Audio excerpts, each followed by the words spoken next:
2030 году планируется переход от электронной к интеллектуальной таможне. Это предусмотрено стратегией развития на ближайшие 10 лет.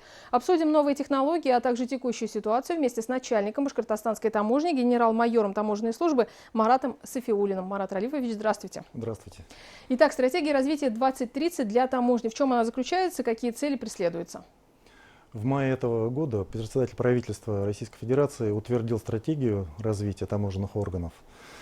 К 2030 году скорость, простота и удобство таможенного оформления достигнет нового уровня, новых высот.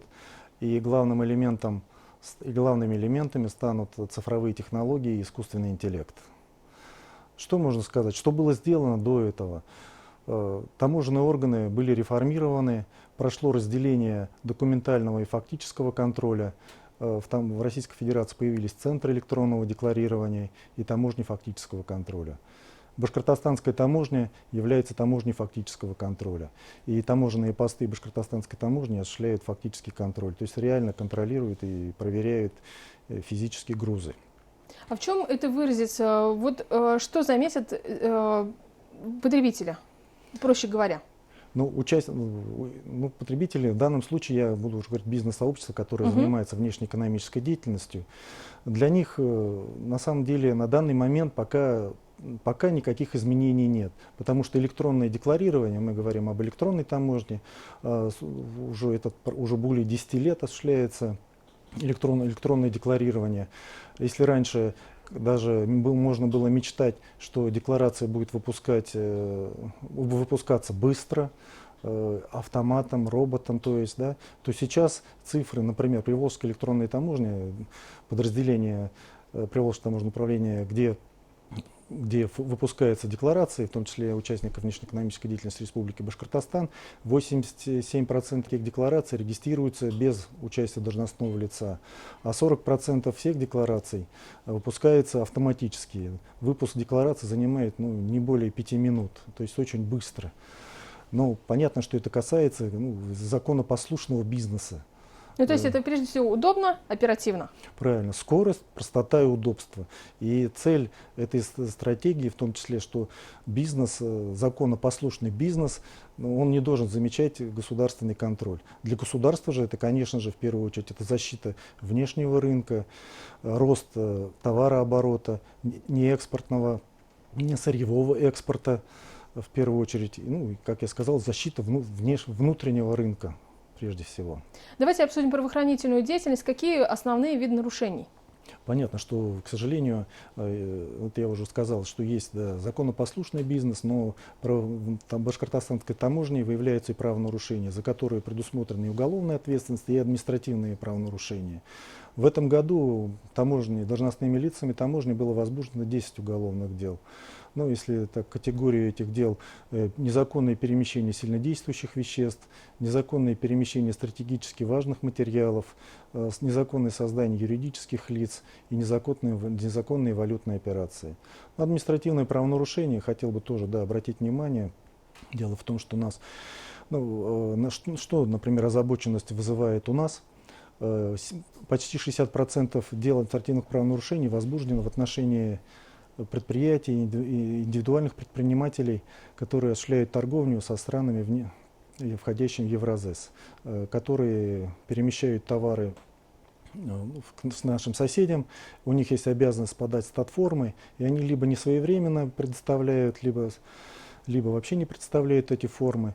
И за это предусмотрена ответственность. Почти 60% количества дел возбужденных это в отношении данных предприятий. Просто мы очень обращаем внимание на разных площадках и просим, что обратите внимание, у вас есть такая обязанность, подавайте статформы. Их на самом деле очень просто подавать. Мы с вами говорим об электронной, интеллектуальной таможне.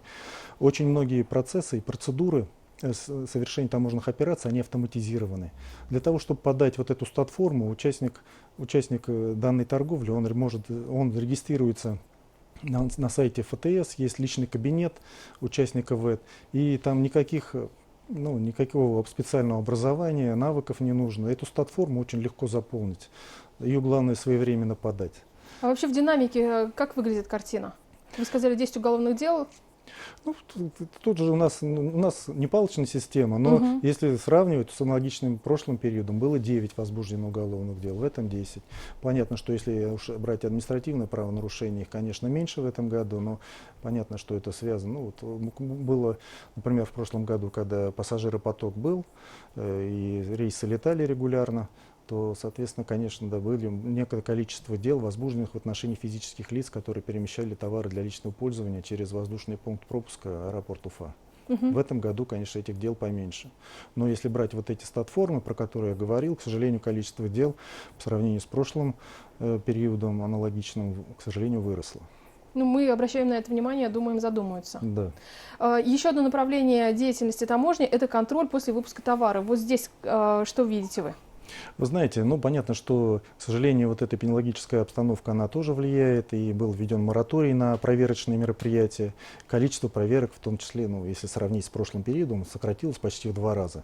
Но результатом этой деятельности все равно, да, дополнительно дочислены и изысканы почти более 50 миллионов рублей. По материалам одной проверки Центральной акцизной таможни было возбуждено 2 уголовных дела в отношении организованной группы лиц.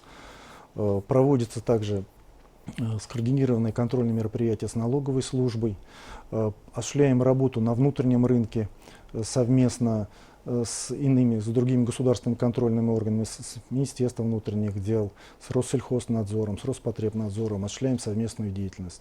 В результате был изъято из оборота более 19 тонн немаркированной продукции. Но еще можно характеризовать, что 2020 год характеризуется увеличением количества подлежащих маркировке товаров. Это Ну, отдельный даже целый блок вопросов. Вот здесь тоже, да.